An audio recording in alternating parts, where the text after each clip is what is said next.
Hello everybody, welcome to Naija Daughter TV.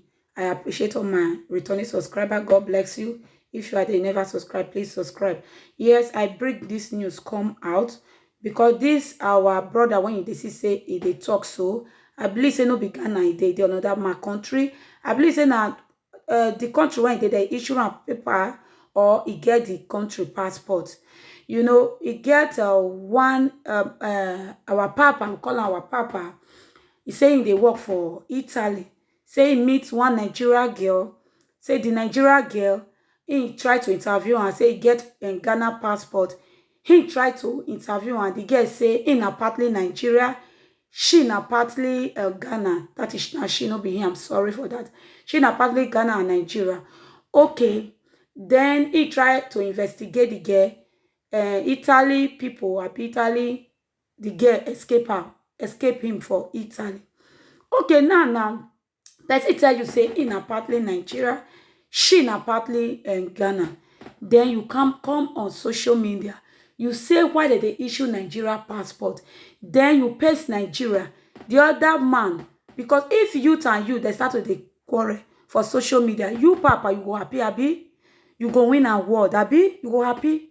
Because as you come out now, they say, why did they issue a Ghana passport for Nigeria?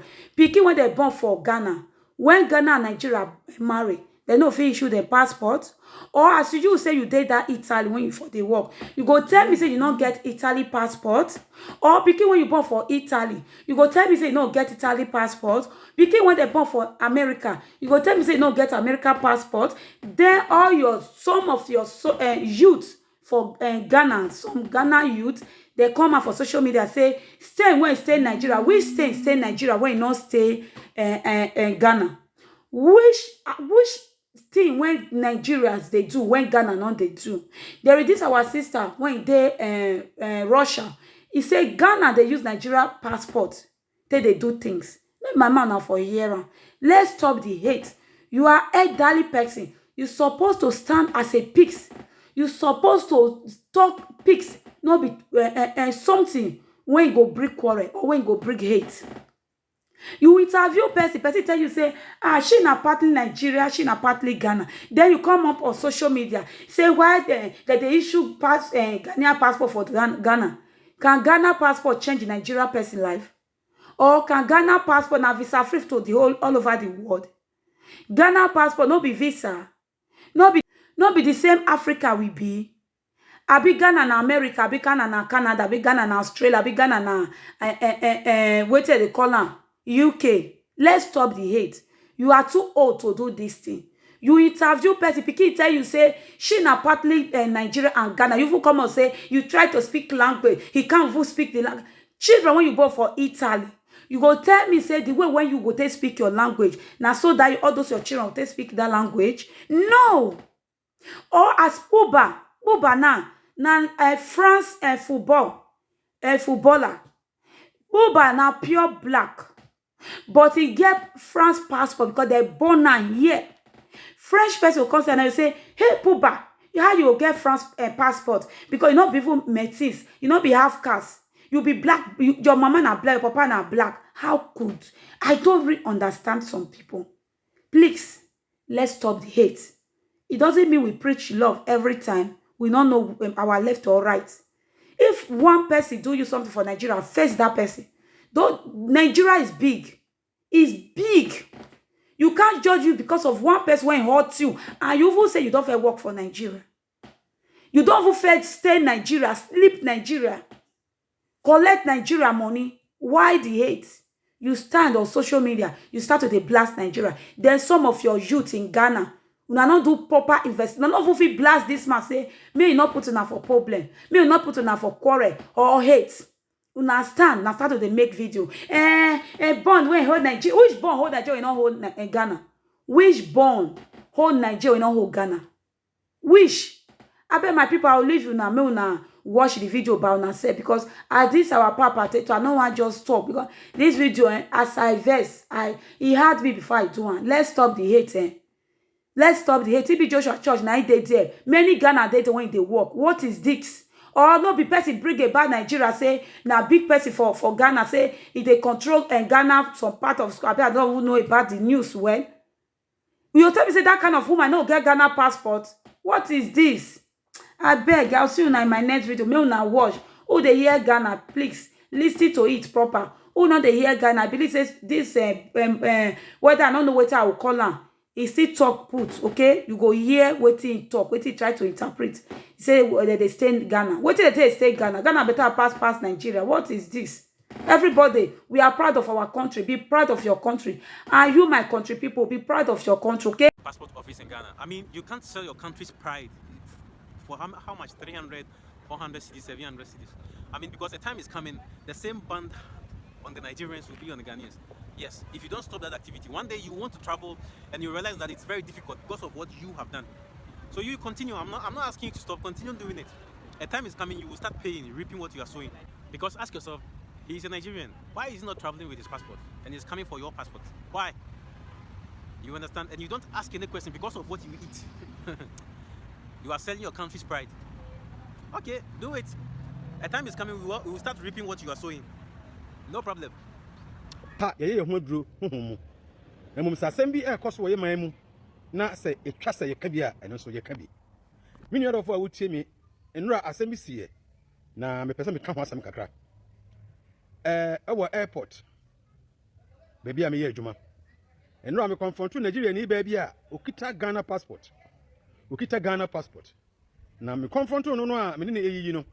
Immigration police for now you say I'm fighting with the passenger, which is not correct.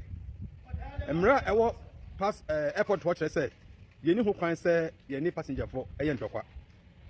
Nti abra me yes me cheche ma immigration say nipa we no we Nigeria ni na onye Ghana ni no na wonya ho atwitwa ekwadada. Ekira am te ase no o makasa bo modern say nchebe yensabe kan no but ono ni de why ntini o dwane kwadada. Na etie ni oduru ho na me hu ni passport no na me hu no se do sitie no ma anya ni se we Ghana ni nti straight me di Igbo kasa beside say wo ye Igbo ni na ofri hen no so di Igbo kasa yi ma no say ofri aba na me so ye Igbo ni ana na me se da bi me Ghana ni o se wo no so ye Ghana ni e ho na me je the passport no na me hwe mu ni din e wo me ye Elizabeth Ama Pokua. Elizabeth Ama Pokua.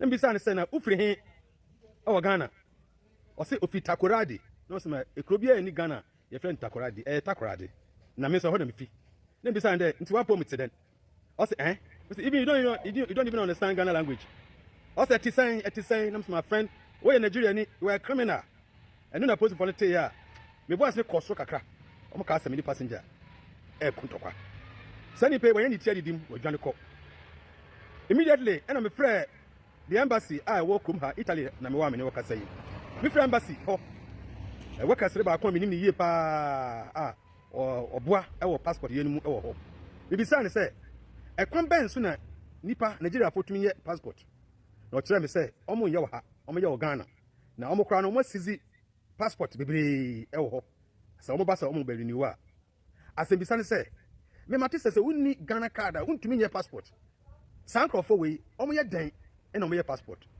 enti yanyi ni say omo atumi aba Ghana ba ye Ghana card ni bia na me am wa Ghana card me ye bi if say me ma Ghana me MTN na me dey wallet MTN wallet momo wallet kra no ye twam because me disika guso enko me disika guso enye na me find out to say ye twam because me ni Ghana card me dey register ye dan e na Nigeria ni e wo Ghana passport e kwan ben so se me nuanom Ghana fo ni wo na wo din krofo anim egigi sika kakra e de kwa ka hu say wo ton wo ma no wenum jumadi omo di wabrochire e bon kan enti omo din Nigeria fo no mo passport no omo ayi afirim e na omo penye passport if say Ghana fo wodi mpa e wabrochire na say wo gi sika be 2000 3000 wo mo nchen na wabo mo nya passport aka say wo ton wo man na wo nye o man papa mesamo video yi wo saka bia manenko koduru won a o ka bia wom enko koduru passport office na se ni ba bi ba be passport a omo nya interview yie na omo nya sure say ehi no free Nigeria ni ne kasa be yina matesia ne kasa